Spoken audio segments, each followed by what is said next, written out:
صلى عليك الله. Bismillah, Assalamualaikum warahmatullahi wabarakatuh. Waalaikumsalam warahmatullahi wabarakatuh. Ustadz, saya mau tanya amalan yang baik buat ibu yang sudah meninggal, karena selama ibu hidup di dunia saya belum bisa memberikan kebahagiaan kepadanya. Terima kasih. Waalaikumsalam warahmatullahi wabarakatuh. Pertama izinkan saya turut berdoa mohon pada Allah Subhanahu wa taala semoga ibunda saudaraku akun Faisal Said diberikan rahmat oleh Allah Subhanahu wa taala, dilapangkan di alam kuburnya, diberikan cahaya oleh Allah Subhanahu wa taala, diterima amal-amal saleh beliau, dijadikan alam kuburnya bagian dari taman-taman surga yang dibentangkan oleh Allah, dan semoga kita semua dikumpulkan dalam kebaikan bersama beliau dan juga bersama Rasulullah sallallahu alaihi wasallam pada waktu yang telah Allah janjikan. Selanjutnya, baik terkait dengan pertanyaan ini, saya juga berbahagia bahwa Masya Allah ada pertanyaan dari Anda seperti ini menunjukkan satu bagian yang tidak mudah didapati sebagai rasa cinta dari anak kepada orang tua, karena tidak semua anak bisa memiliki perasaan semacam ini. Maka berbahagialah ketika tumbuh nilai-nilai itu, kecintaan kepada ibunda yang memang sangat dimuliakan dalam Al-Quran.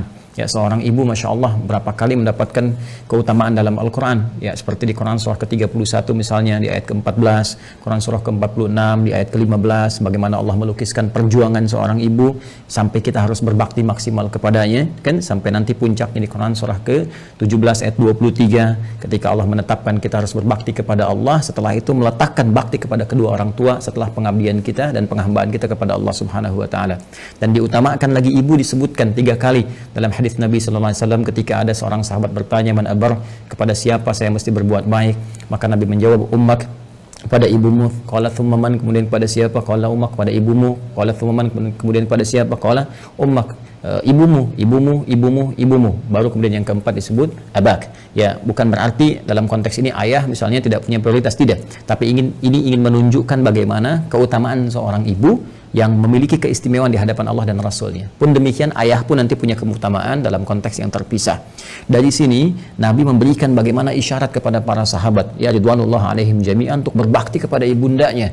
Ya, dalam keadaan hidup misalnya, kalau Anda buka kitab Al-Adabul Mufrad karya Al-Imam Al-Bukhari, dikisahkan bagaimana seorang yang berjuang sudah berangkat ke medan jihad, dilaporkan oleh kawannya, ya ibunya sedang menangis. Ya, karena belum bisa melepas kepergiannya pada saat itu, belum ketemu chemistry-nya. Ya, maka Nabi memanggil kemudian si anak muda ini, ya dipanggil oleh Nabi, maka Nabi katakan kepadanya, idhab, ya irji' ila ummik, bermakna pergilah kembali, pulang kepada ibumu, buat dia tertawa sebagaimana engkau telah membuatnya menangis. Buat dia tertawa sebagaimana engkau telah membuatnya menangis. Ini para ulama mengomentari bagaimana kedudukan seorang ibu sampai jihad berbakti kepadanya dalam keadaan hidupnya, membahagiakannya, memuliakannya, ya itu diutamakan bahkan melebihi jihad dalam medan perang jika ada kemudian hal-hal yang menuntutnya secara syar'i. Al-Imam Ali bin Abi Thalib karramallahu wajhah, ya, mengomentari statement Nabi sallallahu alaihi wasallam ketika menyebutkan 3 kali ummak, ibumu. Maka dikomentari oleh beliau, karena ibu memiliki 3 keistimewaan yang tidak didapati oleh ayah. Yang pertama, ibu yang mengandung, ayah tidak mengandung. Yang kedua, ibu melahirkan, ayah tidak melahirkan. Yang ketiga, ibu menyusui, ayah tidak menyusui. Dengan 3 keutamaan ini, Nabi kemudian memberikan gambaran ibumu. Ada komentar yang lain bahwa ketika orang ini bertanya, maka peluang terbaiknya untuk berbakti ada kepada ibunya. Sehingga Ibnu Abbas radhiyallahu taala anhuma ketika didatangi oleh seseorang di masa beliau menjadi mufti, ya, aku punya persoalan, aku punya maksiat yang cukup tinggi aku kerjakan, bagaimana cara bertobat kepada Allah Subhanahu wa taala? Ibnu Abbas kemudian berkata, apakah engkau masih punya ibu? Ya, kata orang ini, ya aku masih punya ibu. Maka kata Ibnu Abbas radhiyallahu taala anhuma, pergilah engkau pulang, ya, kemudian layani ibumu, bahagiakan ibumu, ya, dan berbuat baiklah kepada ibumu. Orang ini bertanya, kenapa engkau berfatwa demikian, kan? Dia tidak menyuruh misalnya saya maksimalkan salatnya, maksimalkan misalnya sedekahnya, tapi yang diutamakan ke ibu. Karena kata Ibnu Abbas radhiyallahu taala anhuma, saya tidak melihat yang lebih utama untukmu saat ini kecuali yang itu. Inilah bagaimana kejeniusan Ibnu Abbas radhiyallahu taala anhuma, karena memang dalam narasi-narasi ayat-ayat Al-Qur'an firman Allah Subhanahu wa taala, kedudukan membahagiakan berbakti kepada ibunda itu langsung ditempatkan oleh Allah Subhanahu wa taala setelah penghambaan kita kepada Allah. Wa qadha rabbuka alla ta'budu illa iyyah wa bil walidaini ihsana. Kepada kedua orang tua kita wajib berbuat baik di tempat setelah penghambaan kepada Allah. Dan di antara kedua orang tua ini, ibu menempati posisi yang sangat tinggi. Wasainal insana biwalidayhi hamalathu ummuh. Jadi ketika 2 ini disebutkan, Kata Allah di Quran surah 31 di ayat ke-14, dan kami wasiatkan kepada ke seluruh anak-anak itu untuk berbakti kepada kedua orang tuanya. Siapa di antara mereka kalau mau didahulukan? Ya hamalathu ummu, maka prioritaskan ibumu dulu, ya kan? Ayah juga kita hormati, ya, kita istimewakan, tapi ibu di sini dalam konteks kita ada pertanyaan, ibu mendapatkan kedudukan yang sangat luar biasa. Demikian di Quran surah ke-46 ayat 15. Nah, ini yang paling menarik dalam konteks kehidupan. Allah, Rasulullah SAW meminta kita memaksimalkan. Orang banyak berbuat baik, tapi tidak sedikit orang-orang yang bisa memaksimalkan itu setelah ibunya wafat. Dan Anda termasuk yang dianugerahi oleh Allah Subhanahu wa taala kemampuan, keinginan dan azam untuk berbuat baik ibu walaupun telah wafat. Maka berbahagialah. Di antara caranya ada yang Nabi SAW sampaikan, bahkan disebutkan dalam hadis riwayat Muslim sampai dengan 9 lafaz. Saya sebutkan hadisnya, qala Rasulullah sallallahu alaihi wasallam, idza matal insanu atau idza matal abdu.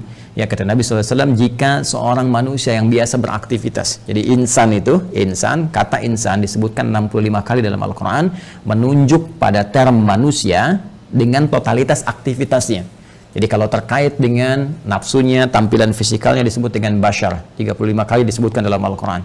Jika terkait dengan sifat-sifat lembutnya, harmoninya, yang berbeda dengan jin, ya, dari penampakan dan gaibnya, itu disebut dengan al-ins. 18 kali ins dan jin dipasangkan dalam Al-Quran. Kemudian ada lagi menyebut sifat sosialnya an-nas, setidaknya 241 kali kurang lebih disebutkan dalam Al-Quran. Jika menyebut asal genetiknya disebut dengan Bani Adam, disebutkan 7 kali dalam Al-Quran. Nah, kalau disebutkan insan, al-insan 65 kali disebutkan dalam Al-Quran, itu menunjuk kepada totalitas aktivitas. Jadi saat mulai bangun tidur sampai tidur lagi. Nah, kata Nabi, idza matal insanu, jika manusia yang biasa beraktivitas dari mulai bangun tidur sampai tidur lagi, dari bangun sampai tidur lagi, kemudian meninggal, wafat. Ya, di kalimat pertama ini, pembuka hadis ini ingin memberikan kesan kepada kita bahwa mohon maaf sekali, sepadat-padat apapun kita beraktivitas, pada akhirnya meninggal juga. Pada akhirnya wafat juga. Karena itu pembuka hadis ini memberikan satu pengingat yang sangat penting kepada kita. Jangan lupa, awas, jangan lalai bahwa satu saat kita akan pulang kepada Allah. Apa yang kemudian ingin dipertaruhkan di dunia ini sampai Anda lupa mengerjakan ibadah, berangkat gelap, pulang gelap, demi harta tidak seberapa yang kalau didapat kemudian meninggal juga belum tentu dipakai, sampai berselisih, sampai bertarung, sampai ada yang saling menyingkirkan, menyungkurkan, bahkan mohon maaf sekali menumpahkan darah. Waliyadzubillah. Allah, berlindunglah kepada Allah Subhanahu wa taala. Berlindunglah. Karena apapun yang Anda dapatkan saat di dunia, satu saat akan ditinggalkan. Jika bukan Anda meninggalkan dunia, maka dunia akan meninggalkan Anda. Satu saat kita akan wafat. Dan bila seorang manusia telah wafat yang biasanya beraktivitas, ya, in qata'a sa'iru amalih, maka akan terputuslah semua aktivitasnya itu. Peluang dia mengumpulkan nilai-nilai kebaikan. Karena rumus kebaikan dalam Islam itu dengan konteks kehidupan akhirat yang telah kita selesaikan dunianya dan berpindah kepada dimensi lain, ya, barzakh kemudian akhirat, maka Al-Quran memberikan wawasan kepada kita, dan dengan wawasan ini kita diminta untuk mengumpulkan dan menyiapkan bekal terbaik. Ya, gambarannya kan seperti ini.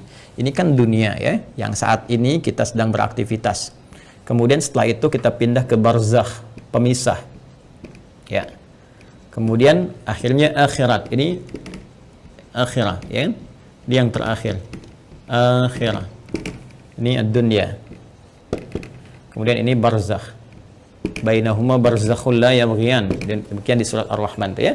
Nah, ini kan hakikat kehidupan kita di sini. Ini tujuan akhirnya, ya, akhir kehidupan, karena itu disebut dengan akhirat. Sekarang kita ada di sini, ya, tempat beraktivitas sementara. Karena ini sifatnya sementara, maka semua yang ada di sini pun di sini, ya, sifatnya sementara. Ya, mohon maaf, usia kita, ini sifatnya sementara, tidak abadi. Ya, hanya sementara saja. Dibatasi dengan apa yang disebut dengan ajal namanya. Ya kan? Jadi begitu ajalnya tiba, maka selesailah kemudian usia kita. Ini batasan ini contohnya misalnya di Quran disebutkan di surah ke-7 Al-A'raf di ayat 34. Walikulli ummatin ajal, dan setiap umat itu bukan 1-2 orang, semua umat yang pernah beraktivitas di bumi mereka memiliki batas usia. Fa idza jaa ajaluhum la yastakhiruna sa'atan wa la yastaqdimun. Jika telah tiba ajalnya, maka tidak akan pernah bisa dimajukan atau dimundurkan. Pada saat itu berhenti, selesai. Ya, berhenti dan selesai. Akan didatangi oleh maut namanya. Ya, maut. Di Quran surah ketiga Ali Imran di ayat 185. Kullu nafsin dha'iqatul maut. Maka maut datang ya untuk sudah menerapkan perintah Allah Subhanahu wa taala sesuai dengan batas ajal ini dan mengambil kembali untuk memindahkan kepada dimensi berikutnya. Yang bertugas membawa maut ini nanti ada bahkan satu malaikatnya khusus spesifik disebut dengan malakul maut ya di Quran surah ke-32. Di ayat yang ke-11 ya paling kanan agak ke bawah, qul yatawaffakum malakul mautil ladzi wukkila bikum, ya katakan Muhammad SAW bahwa setiap yang hidup itu akan didatangi oleh malakul maut. Jadi ada malaikat khusus ya yang ditugasi untuk membawa maut. Maka kalau ini sudah tiba maka selesai ajal. Nah, maka yang biasanya kita ini beraktivitas, aktif, bekerja dengan segala yang kita dapatkan dalam kehidupan dunia. Mohon maaf, bidangnya mungkin beragam, ya. Ada yang di kesehatan, kedokteran, medis, ada yang insinyur, ada yang di militer, tentara, ada yang Polri misalnya, ada yang di politisi, ya, di politik, jadi politisi misalnya, ada yang di pemerintahan, birokrat, ada yang ustadz mengajar, dosen, guru dan sebagainya. Pada akhirnya sepanjang semua bernama makhluk ya dan spesifik manusia, pada akhirnya semua kegiatan itu akan tuntas, selesai ya. Semua manusia yang beraktivitas tadi disebut dengan insan, al-insan ya, ada surah ke-76 dalam Al-Quran, al-insan ya. Kata Nabi, idza matal insan, jika semua manusia yang beraktivitas ini sudah tiba nih, sudah tiba ajalnya ya, tiba maut ya. Maut itu sifatnya, keadaannya. Mata itu kata kerjanya, mata yamutu mautan ya, mata yamutu mautan. Idza matal insan, jika tiba maut ini menjemput manusia ya, sudah datang ajalnya, tiba maut dan menghentikan semua aktivitas yang pernah ia lakukan. Tadi saya katakan semua pembuka di hadis ini kalimatnya singkat padat, cuma 2 kata, matal insan, tapi pesannya sangat dalam, memberikan kesan bahwa apapun yang kita banggakan pada hakikatnya akan selesai. Apapun yang kita tonjolkan dalam kehidupan pada hakikatnya akan selesai. Apakah harta benda yang kita tampilkan, apakah kedudukan yang kita tonjolkan dan sebagainya, semua akan tuntas, selesai dengan tibanya maut. Ya, karena sifatnya kehidupan kita di dunia ini sementara, maka usia pun sementara, bekalnya pun sementara. Silakan Anda kumpulkan sampai banyak bermewah-mewah misalnya, mohon maaf kendaraan banyak yang mewah, pakaian mewah, pada akhirnya meninggal nggak dibawa. Ya, alam kubur itu tempatnya hanya setempat seukuran jasad kita saja. Nggak ada seukuran rumah Anda, seukuran mobil Anda untuk memasukkan semua aset Anda. Tidak, selesai kawan. Karena itu sering-kali merenung, sering-sering merenung. Pada akhirnya, apa sih yang mau dicapai di kehidupan dunia ini? Kalau kita memang akan berpindah. Dan setiap tempat yang disinggahi, fitrahnya membutuhkan bekal. Ya, Anda saja di dunia, saya sering katakan, dalam konteks kehidupan dunia saja, misal, saat ini saya ada di Bekasi misalnya, ya kan? Saya akan pergi di satu provinsi yang sama, ya. Misalnya ke Bandung lah, sama-sama Jawa Barat misalnya. Atau ke tetangga ke Jakarta misalnya, ya. Ini kita ke Jakarta saja yang jaraknya tidak terlampau jauh, mesti punya bekal. Ke Bandung mesti punya bekal. Apatah kalau saya ingin ke Sumatera, kalau saya ingin ke Papua, atau saya ingin keluar Indonesia misalnya, pasti harus punya bekal. Mustahil berpindah tempat, ruang, dan waktu tanpa bekal memadai yang kita bawa. Itu mustahil. Ya. Nah, kalau dalam konteks keduniaan saja mesti punya bekal, maka bagaimana dengan dimensi yang berbeda? Dunianya kita tinggalkan. Ini kan kalau dari sini masih ke Malaysia, masih dunia, ya kan? Ke Amerika masih dunia. Ini sekarang kita meninggalkan dunia. Bahkan pengumuman disampaikan telah meninggal dunia. Artinya meninggalkan dunia, maka mutlak mesti punya bekal. Dan di dalam konteks keduniaan saja, bekalnya bisa beda. Saya pergi ke Arab, di Arab mungkin kulturnya beda, makanan pokoknya tidak sama, maka bekal yang dibawa pun akan menyesuaikan dengan itu. Sekarang kalau dalam konteks kehidupan dunia saja, bekal di satu tempat bisa berbeda, maka apalagi dengan dimensi yang berbeda. Mesti ada bekal untuk hadir ke sini. Ya. Di saat kita bawa ke sini, semua bekal dunia tanggal, yang dunia ini hilang. Ya, karena beda tempat. Sekali lagi, apa yang kita bawa di sini, kita bawa rupiah dari sini. Apakah akan laku dibawa di Amerika? Ya, laku misalnya dibawa di Kanada, laku dibawa di Jerman dan sebagainya. Belum tentu. Belum tentu, kita harus tukar dulu gitu kan? Atau barangkali belum berlaku misalnya dan seterusnya. Boleh jadi. Nah, sekarang kita akan pindah tempat, dimensi berbeda. Apa yang harus kita bawa? Apa yang harus kita siapkan di dunia ini? Ya, sehingga kita bisa bawa saat berpindah ke alam barzakh ini sebagai persiapan menuju akhirat. Ya. Maka tiada lain, rumusnya lanjutkan hadisnya. In qata'a sa'iru amalih, maka terputus semua peluang amalnya. Ya, pertama amal. Nah, amal. Amal itu masih umum. Amalan itu masih umum. Semua perbuatan manusia yang akan dipertanggungjawabkan di hadapan Allah disebut dengan amal namanya. Ya, faman ya'mal mithqala dzarratin khairan yarah wa man ya'mal mithqala dzarratin syarran yarah. Ya, jadi semua perbuatan kita dari bangun tidur sampai dengan tidur lagi itu disebut dengan amal. Nah, ini kalau sudah meninggal, mata, datang maut, ya, terputus semua amal, aktivitas selesai. Ya. Nah, cuma diberikan kemudian gambaran kepada kita, ada amal ini yang saat dikerjakan itu dicatatkan punya nilai, yang nilai ini menjadi bekal yang akan dibawa ke dimensi selanjutnya, ke ruang selanjutnya setelah kita wafat. Singkatnya dibawa ke alam barzakh, bahkan sebagai bekal menuju akhirat. Dan ini bisa kita siapkan saat di dunia. Ya, apa nama amalnya? Ini yang disebut dengan amal saleh.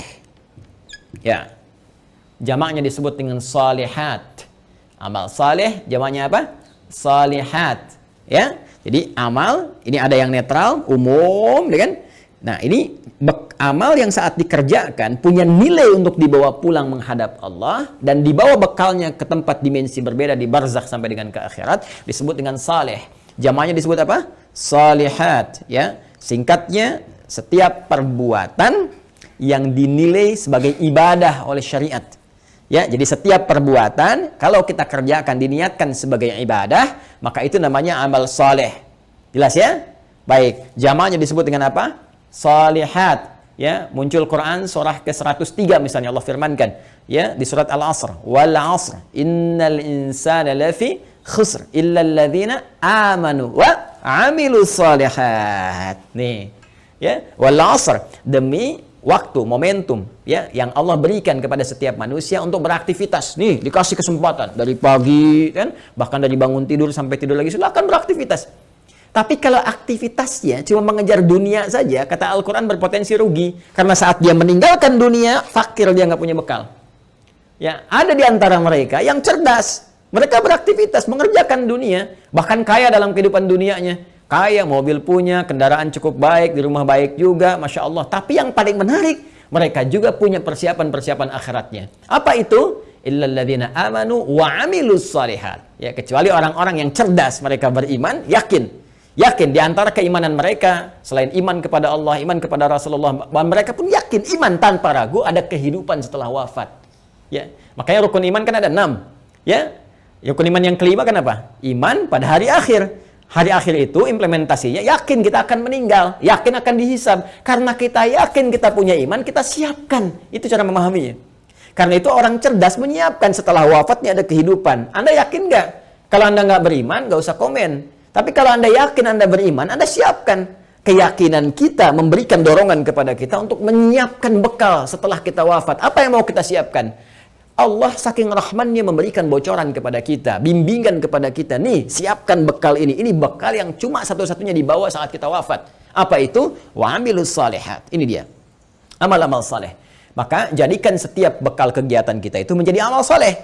Caranya bagaimana? Niatkan karena Allah Subhanahu wa taala. Ya, niatkan karena Allah lillah, bekerja karena Allah, merawat anak karena Allah, di rumah tangga karena Allah. Bahkan nanti implementasinya Nabi SAW memberikan panduan dengan doa langsung. Makanya saya sering katakan dalam Islam semua aktivitas itu punya doanya.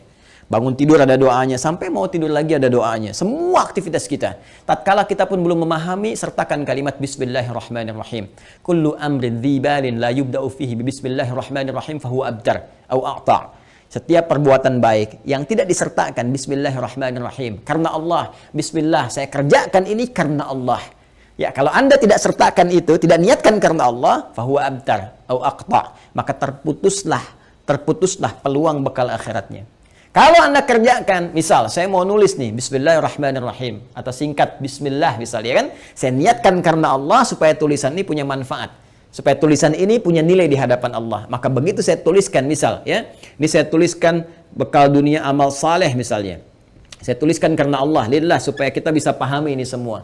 Maka pekerjaan amal saleh ini, amilus salihat, ketika kita niatkan karena Allah, diberikan nilai oleh Allah. Nilai itulah yang disebut dengan hasanah namanya. Hasanah. Hasanah. Ini dia. Hasanah. Nah, berapa nilainya? Berapa poinnya? Disampaikan dalam Quran surah ke-6 Al-An'am di ayat 160.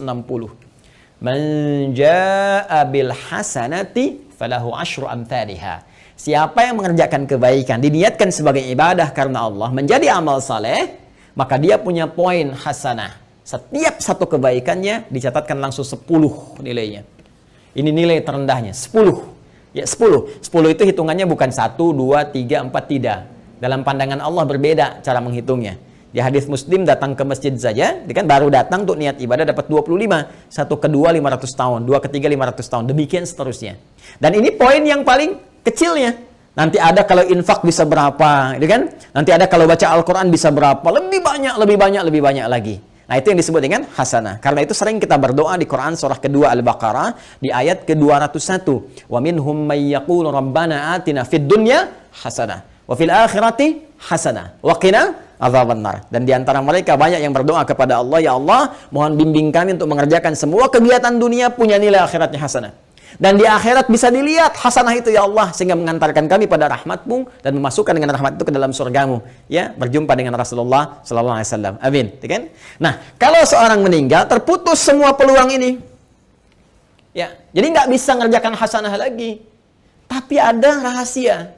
Kata Nabi, ada 3 amalan yang kalau dikerjakan, Masya Allah, ini yang sudah meninggal nggak bisa ngerjakan lagi, tapi hasanahnya tetap mengalir, pahalanya tetap mengalir, ngalir.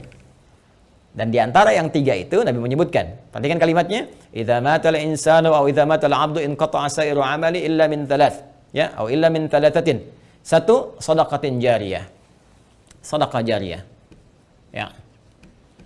Nah, ini kalau kita gali lagi, ini lebih panjang lagi nih. Ya, mohon bersabar ya teman-teman sekalian.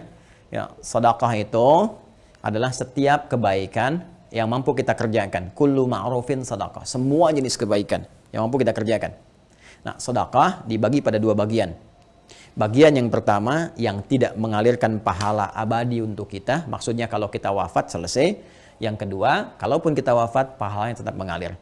Seperti apa yang dimaksudkan 2 keterangan ini dan bagaimana saudara kita, ya, Faisal, semoga Allah rahmati beliau dan ibundanya serta keluarga besarnya bisa memaksimalkan ini untuk memberikan yang terbaik pada ibundanya. Nanti kita lihat setelah menunaikan salat Isya berjamaah. Mohon izin kembali kita lanjutkan bahasan kita, bahwa pertama dari akun Faisal Said tadi menanyakan sebelum Isya, beliau berkenan menginginkan adanya satu amalan yang bisa dipersembahkan untuk ibundanya yang telah wafat dan ingin membahagiakan beliau dalam keadaan saat ini. Bagaimana, apakah ada bimbingan dalam Al-Quran ataupun hadis-hadis Nabi Sallallahu Alaihi Wasallam? Tadi telah kita buka, telah kita sampaikan dengan begitu mendetil bahwa Al-Quran memberikan peluang terbaik bagi seorang anak ataupun anak-anak yang ingin berbakti kepada kedua orang tua, khususnya ibundanya tercinta. Baik itu saat masih ada bersama beliau ataupun juga telah meninggalkan bagian dari keluarganya. Di antara amalan-amalan itu, Nabi SAW memberikan gambaran kepada kita dalam salah satu sabdanya, dan bahkan disebutkan tadi saya katakan hampir 9 lafaz dalam Imam Muslim. Ya, Nabi SAW menyampaikan, qala Rasulullah SAW, idza matal insanu, jika manusia yang telah beraktivitas itu dari mulai bangun tidur sampai dengan tidur lagi, kedatangan maut, ya, tiba kemudian ajalnya, in qata'a sa'iru amalih, maka dengan wafatnya itu, dengan datangnya maut itu, terputuslah kemudian seluruh peluang aktivitas-aktivitas yang telah ia kerjakan, yang sebelumnya telah ia tenun. Sudah tidak ada lagi kesempatan. Maka karena tidak ada kesempatan beraktivitas lagi, di antara peluang untuk mencari bekal untuk pindah ke alam barzakh sebagai persiapan menuju akhirat pun terputus sudah. Ya, karena amal itu telah kita tadi uraikan dibagi pada 2 bagian. Ya, ada yang tadi objektif umumnya, kemudian dibagi 2, ada yang disebut dengan amal saleh, yaitu amal-amal kebaikan yang dinilai sebagai ibadah jika dilakukan karena Allah Subhanahu wa taala. Dan dia punya poin yang disebut dengan hasanah itu. Bila ada satu perbuatan menjadi hasanah, maka dia punya 10 poinnya. Ya, Quran surah ke-6 Al-An'am ayat 160 seperti telah kami tuliskan sebelumnya, man jaa'a bil hasanati falahu asyru amsalihha. Ya, maka siapapun yang mampu menenun kebaikan menjadi hasanah, punya nilai ibadah, maka dia punya poin 10. Ya, 10 tadi kami sampaikan saat sebelum Isya, bahwa jangan dihitung 1, 2, 3, 4, 5 karena Allah punya hitungan tersendiri yang nilainya jauh dari apa yang kita gambarkan. Nah, teman-teman sekalian, itu batas minimal ya. Ya, apalagi nanti kalau kita kemudian tenun dengan amal-amal lain yang punya nilai yang lebih banyak lagi, seperti infak, bacaan Al-Qur'an dan sebagainya. Ada lagi amal yang kedua nanti amal sayyi, ya, jamaknya sayyiat, sayyiat. Nah, ini amal-amal yang didesain bersumber dari nafsu atas bisikan-bisikan setan. Ya, paradoks dengan amal soleh tadi. Makanya sering saya katakan ada amal soleh, ada amal salah. Yang baiknya amal saleh, yang jeleknya amal salah. Amal salah ini sepanjang kita hidup mesti kita koreksi, kita benarkan, ya, lewat jalur yang disebut dengan taubat. Ya, supaya dengan jalur taubat ini dihapus nanti yang jelek-jeleknya sebelum kita wafat, ya dihapuskan catatannya, diperbaiki kemudian oleh amal-amal kita atas petunjuk dan izin Allah Subhanahu wa taala. Kita tutup itu dan isi dengan hal-hal yang baik sehingga di ujungnya, di ujung kematian kita menjadi baik. Itu yang disebut dengan husnul khatimah. Khatimah itu penutup, husnul itu baik, ya, penutup yang terbaik. Maka ketika kita sudah tutup dengan taubat, berkenan Allah menghapuskan amal-amal jelek ini sehingga yang terbawa yang baik-baiknya saja saat menghadap kepada Allah Subhanahu wa taala. Kalau ini tidak terjadi, nanti di hadis Muslim riwayat sahabat Abu Hurairah radhiyallahu taala anhu akan disebutkan oleh Nabi sallallahu alaihi wasallam, maka setiap amal yang soleh akan menutup yang salahnya. Ya, misal nanti yang ini salat, yang ini misalnya senang bikin hoax, maka yang salatnya akan menutup perbuatan hoaxnya. Yang ini misalnya puasa, yang ini senang berselisih, maka yang puasa akan menutup selisihnya. Demikian seterusnya sampai ditimbang nanti. Bahkan ada orang yang bangkrut disebut dengan muflis, ya, disebut dengan muflis. Jadi begitu habis amal salehnya, masih ada amal salahnya, maka bangkrut dia karena nggak punya lagi penutup. Ya, habis modalnya ini, tersisa keburukannya, maka diambillah kejelekan orang-orang dizalimi, ditimpakan kepadanya, dilemparkan ke neraka. Itu yang disebut dengan muflis. Waliyadzubillah, kita berlindung kepada Allah Subhanahu wa taala dari perbuatan tadi.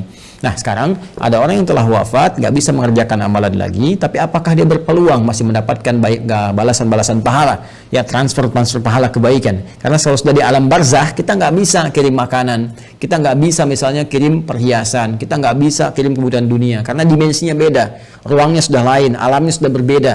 Yang harus kita kirimkan kepada mereka adalah bekal real yang mereka butuhkan.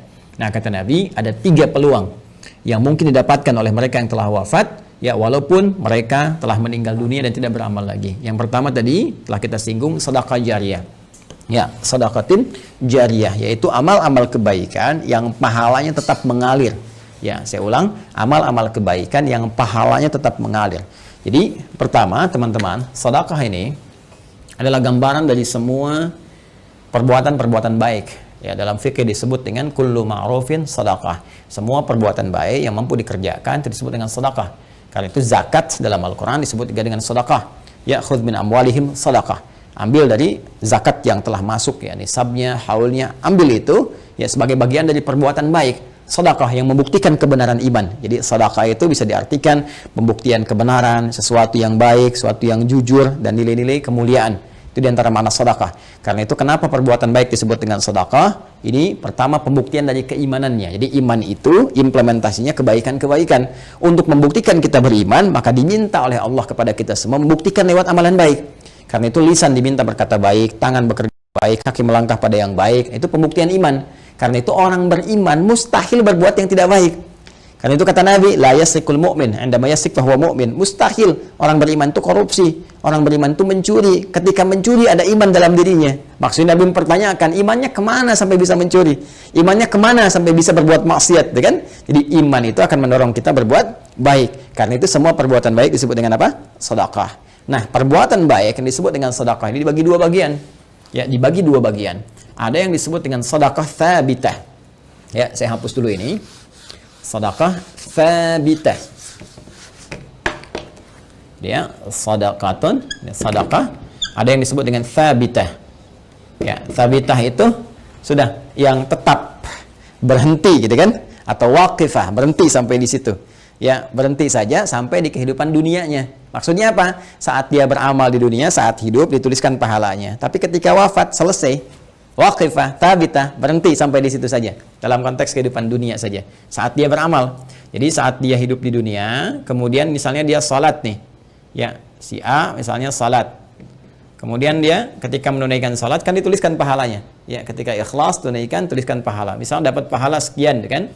Nah, ketika dia meninggal dunia, wafat ini sudah karena nggak bisa salat lagi, nggak ada lagi catatan amal pahala mengalir. Ya, sudah selesai sampai di situ. Selesai, terhisab sampai di situ. Karena selesai, tetap di situ disebut dengan thabit atau waqifah, berhenti sampai di situ. Ya. Nah, ada yang menarik nih. Orangnya sudah meninggal, sudah nggak di dunia lagi. Ya, sudah berpindah ke dimensi lain, dia pindah ke barzakh, alam pemisah.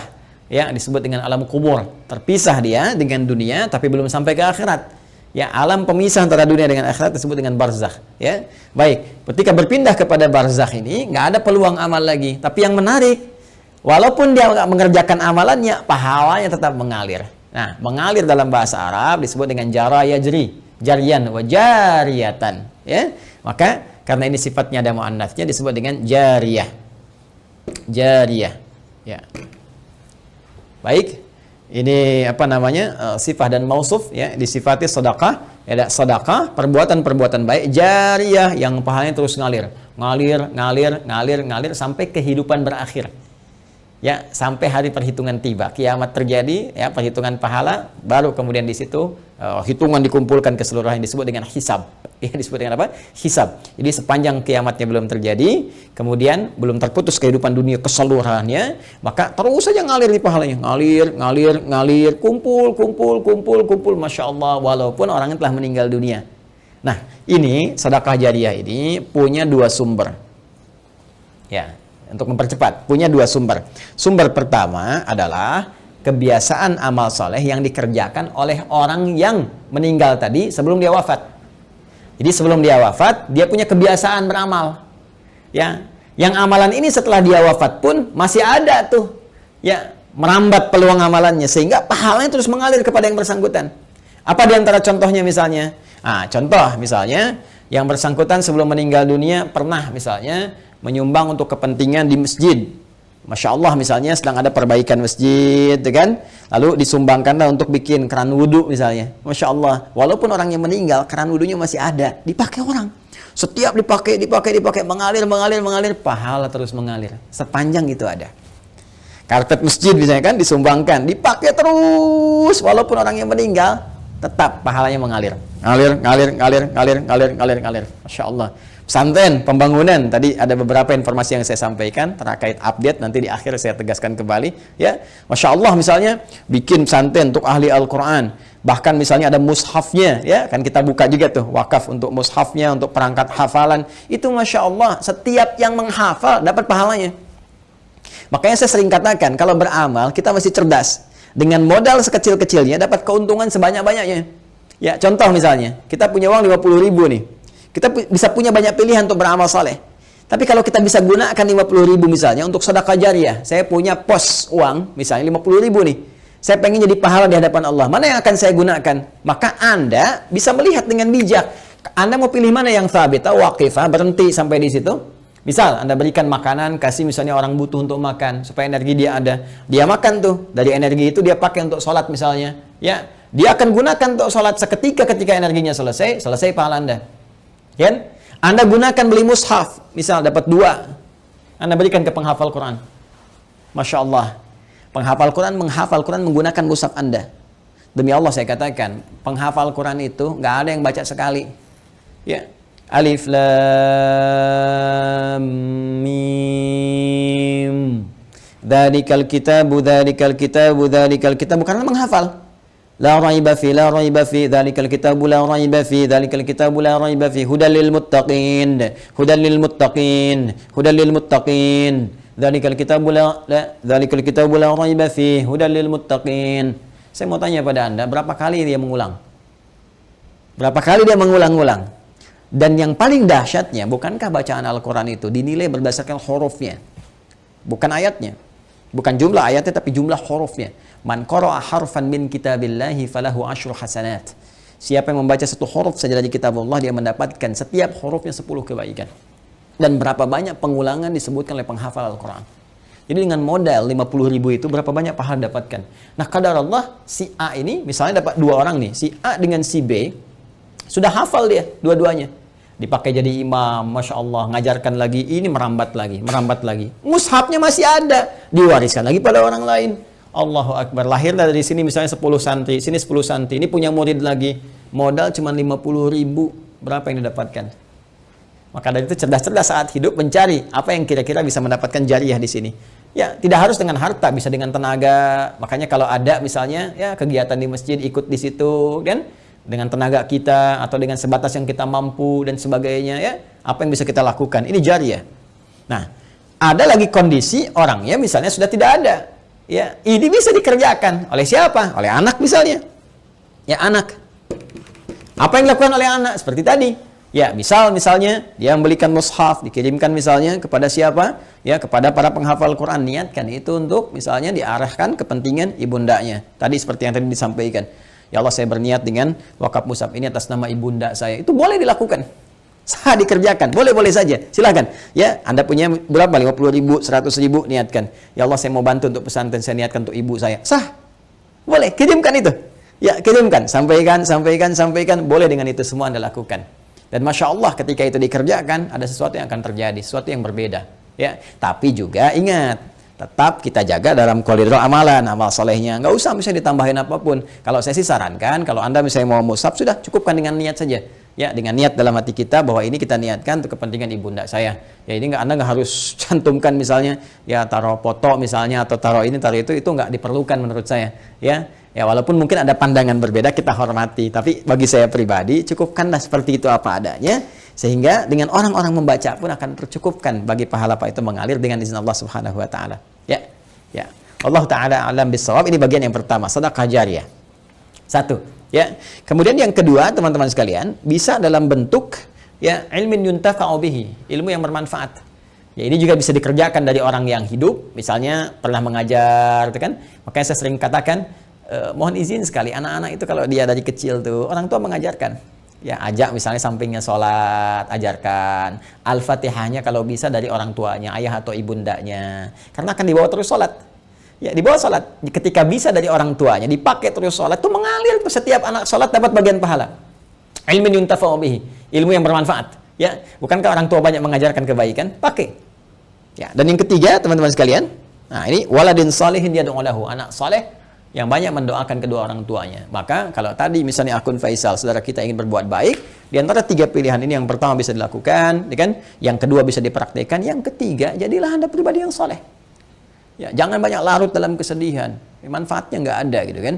Sedih itu naluriah, fitrah, alamiah biasa saja. Itu terjadi pasti. Nabi pun sedih ketika ditinggal Sayyidah Khadijah misalnya. Bahkan ketika ditinggal pamannya, beliau sedih sekali. Sedih ya, itu biasa, itu fitrah. Tinggal ibunda beliau sedih. Ya, namun apa yang harus dilakukan oleh kita? Kita alihkan kesedihan itu menjadi sebuah energi yang positif yang mengantarkan kebahagiaan pada orang yang telah meninggalkan kita. Maka caranya apa? Perbaiki pribadi kita menjadi saleh. Ya, jadi anak yang saleh, yang disukai oleh Allah Subhanahu wa Ta'ala. Mulai rubah tampilan kita, tunaikan sholat dengan baik, rajin membaca Al-Quran, bekerja dengan baik, yang halal jauhi yang haram-haram. Ketika semua itu dikerjakan, Anda tinggal mengangkat tangan bermohon pada Allah Subhanahu wa Ta'ala. Ketika sifat saleh melekat pada seorang anak, maka doanya langsung mustajab. Waladin salehin yad'u lahu, seorang anak yang saleh yang ketika bermohon kepada Allah, langsung doanya diantarkan jadi cahaya ke kuburan ibundanya atau ayahandanya. Langsung jadi cahaya. Dan itu boleh jadi pilihan terbaik yang bisa Anda lakukan untuk mempersembahkan pada ibunda Anda. Ya, kalau perbedaan pandangan dari para ulama itu biasa-biasa saja. Ya, A memandang, B memandang, tidak ada masalah. Tapi ijtihad satu tidak bisa membatalkan ijtihad yang lainnya karena peluang ini terbuka. Ya, jadi kalau ada tadi yang membatasi misalnya sepanjang dia masih hidup, tapi juga ada yang kemudian yang membatasi, yang menafsirkan tidak boleh dari orang yang hidup pun memberikan kebaikan-kebaikan karena perkara umum. Sepanjang tidak ada takhsisnya, tidak ada kekhususan, maka maknanya tetap umum. Jelas ya? Wallahu ta'ala alam bissawab.